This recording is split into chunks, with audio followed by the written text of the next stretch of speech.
A car chase on Capitol Hill ends violently, the motive behind the driver's attack on the White House security. A bipartisan battle leads to a government shutdown, how it is affecting San Diego. Plus, where you can go on campus to ask questions about the healthcare initiative. That warning isn't played. Will it affect you? I'm Trevor Moody, and I'll let you know. Newscene starts right now.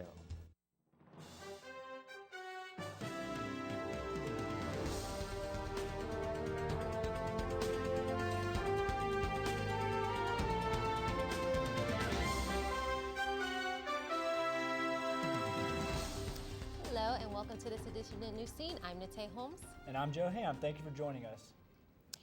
And in news this evening, a car chase on Capitol Hill ends violently as a woman attempts to breach a White House security barrier on Thursday afternoon.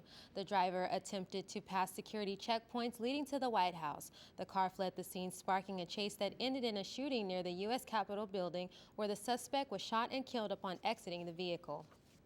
All the information we have right now is this does not appear to be in any way an accident. This was a lengthy pursuit. There were multiple vehicles that were rammed. There was officers that were struck, and two security perimeters that were attempted to be breached. The vehicle belongs to 34-year-old Miriam Carey of Stamford, Connecticut. Police sources say she had a history of mental issues and thought President Obama was communicating with her. Carey also had a 1-year-old in the back seat. The child is safe and under the supervision of Child Protective Services. Day 4 and the government shutdown continues. This despite a plea from President Obama, but party leaders are still at odds and no resolution seems to be on the table anytime soon.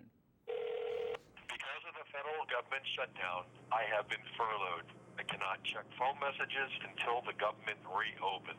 The first government shutdown in 17 years took effect at midnight on Monday. After a deal could not be agreed on and no bill was passed to keep the government running, more than 800,000 government employees were furloughed. Many government buildings, state parks, and federal systems have also been closed across the nation. Democrats, including President Obama, have blamed Speaker of the House John Boehner and says Republicans cannot hold the country hostage. All we're asking for here is a discussion and fairness for the American people under Obamacare. I would hope that the President and my Democrat colleagues in the Senate would listen to the American people and sit down and have a serious discussion about resolving these differences. The only thing preventing people from going back to work and basic research starting back up and farmers and small business owners getting their loans, the only thing that's preventing all that from happening right now, today, in the next 5 minutes, is that Speaker John Boehner won't even let the bill get a yes or no vote. Leaders from both sides continue finger pointing, and it's clear the American public is losing patience fast.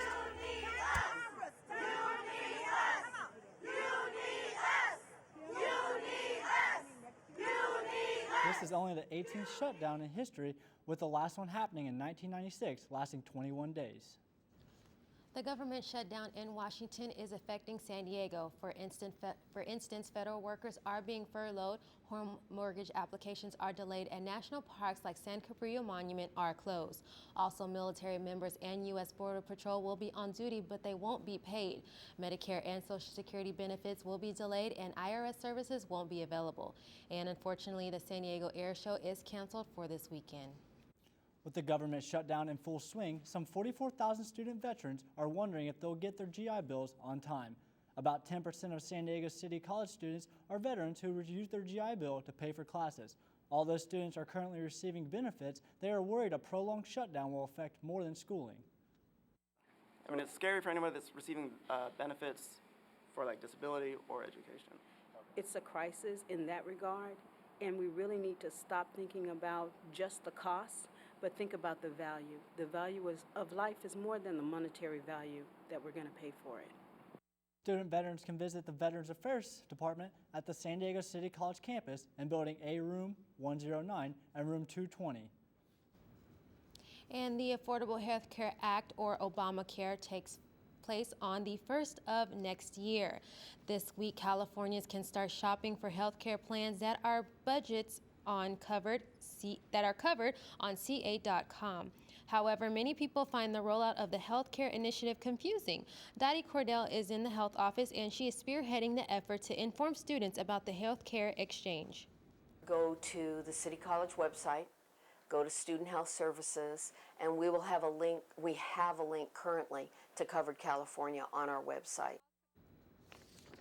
An information booth will be set up in Gordon Quad and by the USMS building to answer questions. And police have now tracked down a motorcyclist who shot video of a confrontation between a group of motorcyclists and an SUV in a New York City street. The NYPD is questioning him and taking the video as evidence. CNN has learned it was Mrs. Lean who made the last of 3 911 calls the couple made as her husband was being attacked. One biker has been arrested for slowing down and causing the first collision with the SUV. Meanwhile, NYPD continues searching for more witnesses and looking through videos of the incident frame by frame to gather more evidence. British Petroleum is in hot water after trying to hide the amount of oil that was spilling into the Gulf of Mexico. A new phase in the trial could determine just how much the company will pay in fines. In Monday's opening statements, the plaintiffs argue BP failed to prepare for the 2010 oil rig disaster. The Department of Justice says 2.2 million barrels poured from Deepwater Horizon. BP estimates the number was closer to 2.4 million. The company faces up to $18 billion in fines. Campus police are taking a second look at safety standards after an altercation here at City College. And the MLB postseason is here. Which team have the upper hand? The first game of the NLDS.